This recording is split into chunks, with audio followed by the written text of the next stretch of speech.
Jadi kalau kita sibuk dengan selain Allah, maka hidup kita akan sempit. Hidup kita nggak akan nyaman, walaupun kita punya semuanya. Kalau 24/7 setiap hari kita sibuk ngurusin A, B, C, D, kita sibuk ngurusin makhluk, yang ada di hati kita hanya bagaimana mencapai ini, bagaimana mencapai itu, bagaimana mencapai target, bagaimana mencapai penjualan, bagaimana meraih sebuah omset. Itu aja kesibukan kita. Bagaimana dapat uang lebih dan lebih. Kesibukan kita bagaimana senang-senang main. Gak ada Allahnya sama sekali. Ada wanita sibuk dengan laki-laki yang bukan mahramnya, setiap saat WA, telepon, ngedate, ketemuan, hidupnya sibuk dengan dia. Atau mungkin hal yang mubah, seperti seorang wanita sudah punya suami, tapi 74 jam hidupnya hanya untuk suaminya. Gak sholat, gak sempat ibadah, gak sempat baca Quran, hidup hanya untuk suami. Atau ada wanita hidup hanya untuk anak. Terus semua tentang anaknya, dia belanja, dia ngajarin, dia segala macam. Tapi pas waktu sholat asar, gak sholat asar ini ibu. Gak jaga kehormatannya, tapi untuk anaknya totalitas. Coba kita lihat keterangan para ulama. Ada man ishtaghala bi syai'in ghairihi, barang siapa yang sibuk dengan segala sesuatu selain Allah. Jadi mungkin itu nggak haram, tapi ketika hati kita disibukkan dengan itu dan hati kita lupa sama Allah, nggak inget sama Allah, udah kalau udah megang anak semua lupa, semua lupa. Ketika di jalan sama cowoknya udah semua lupa. Nggak sholat maghrib, nggak isya. Apalagi kalau itu hubungan yang tidak diridhoi oleh Allah Subhanahu wa Ta'ala dari awal. Karena ketika honeymoon sama suaminya, Allahnya lupa udah. Di pesawat nggak sholat, nggak baca Quran, udah jalan ke sebuah destinasi selama seminggu, habis nikah nggak ada satupun ayat yang dibaca. Berarti kan lupa. Nggak ada zikir pagi petang dibaca.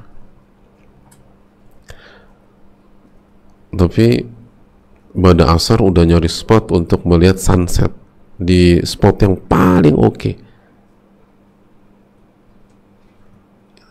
Ditemani sama kelapa batok berdua sama pasangan. Tapi zikir petangnya nggak dibaca. Lupa sudah. Semua lupa.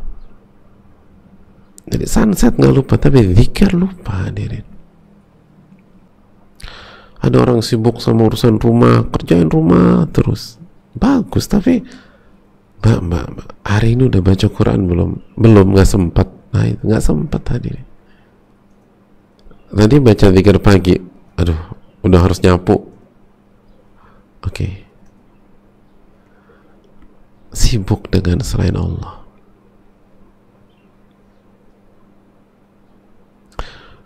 Ada ngejalanin bisnis online-nya, udah nggak megang apapun, nggak sempet ikut kajian.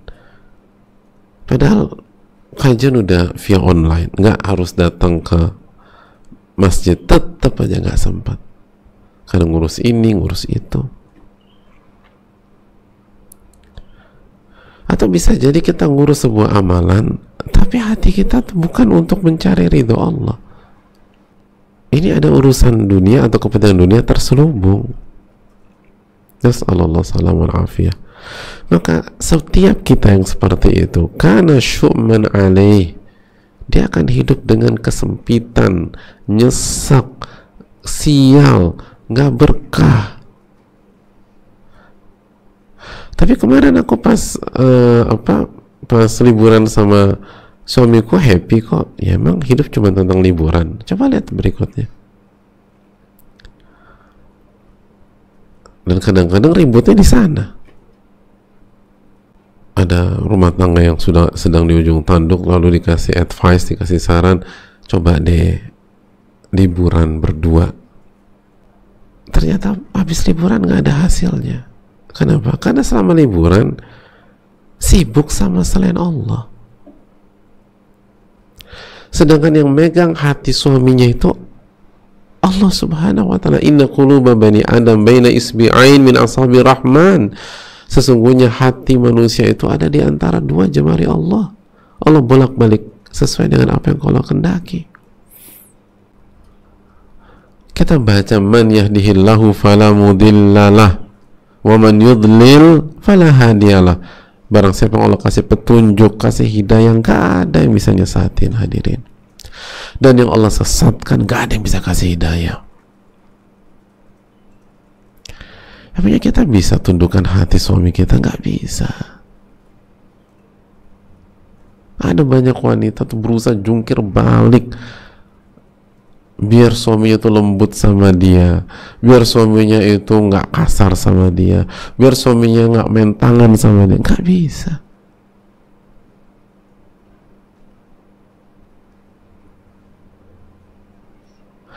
Ada banyak wanita udah berusaha tampil semenarik mungkin, dan memang dia cantik, misalnya dia cantik tampil menarik mungkin, itu suaminya pulang nggak disentuh sama, jangan disentuh, dilirik aja nggak. Dicoba lagi, nggak bisa. Ada satu titik di mana man yahdihillahu fala mudhillalah wa man yudlil fala hadiyalah. Karena siapa yang Allah kasih hidayah, nggak ada yang bisa sesatkan. Sebaliknya, nggak ada yang bisa kasih hidayah.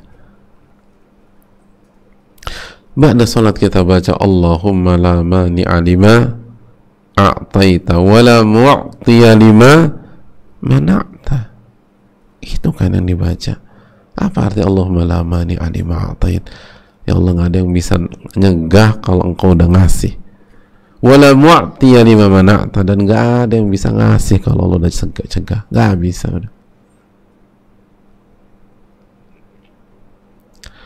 Hadirin Allah muliakan. Oleh karena itu, sibukkan hati ini dengan Allah. Kalau nggak kita sengsara. Wa man a'rada an dzikri fa inna lahu ma'isyatan dhanka. Barang siapa yang berpaling dari mengingatku, zikri, mengingatku, zikir, zikri, mengingatku, berpaling, sibuk sama yang lain, lupa sama Allah, nggak ingat sama Allah. Nggak ingat. Ketika suami marah, yang diingat adalah harga dirinya sebagai wanita. Ketika suami suara tinggi, yang diingat adalah gengsinya sebagai istri. Nggak ingat sama Allah. Apa yang terjadi? Fa inna lahu ma'isyatan dhanka. Maka dia akan hidup dengan kehidupan yang sempit, yang berat, yang nggak mudah. Ini dalil kaidahnya Al-Imam Ibnul Qayyim. Dia akan hidup dengan kehidupan yang sempit, yang nyesek gitu, hadirin. Wa nasyuruhu yaumal qiyamati a'ma, dan kami akan himpun dia di hari kiamat dalam kondisi buta, hadirin. Maka orang ini kaget, orang ini bertanya di ayat berikutnya, qala rabbi lima hasyartani a'ma wa qad kuntu basira. Wahai Rabbku, kenapa engkau butakan mataku pada saat kau kumpulkan aku? Kenapa engkau butakan aku? wa qad kuntu basir, bukankah dulu waktu saya di dunia saya bisa melihat. Qala kadzalika atatka ayatuna fanasitaha wa kadzalika al-yawma tunsa. Allah sebutkan di ayat 126. Begitulah telah datang kepada engkau ayat-ayat kami, tapi engkau lupa, engkau sibuk sama yang lain. Nah ini, lupa, sibuk sama yang lain, sibuk sama A, sama B, sama C, lupa hadirin. Wa kadzalika al-yawma tunsa, dan begitulah hari ini engkau dilupakan, lupakan, sibuk sama yang lain, oke. Maka hari ini engkau nggak dianggap. Hadirin, hari itu akan datang. Makanya sibukkan hati kita dengan yang lain, sibukkan dengan Allah Subhanahu wa ta'ala. Selalu ingat sama Allah Jalla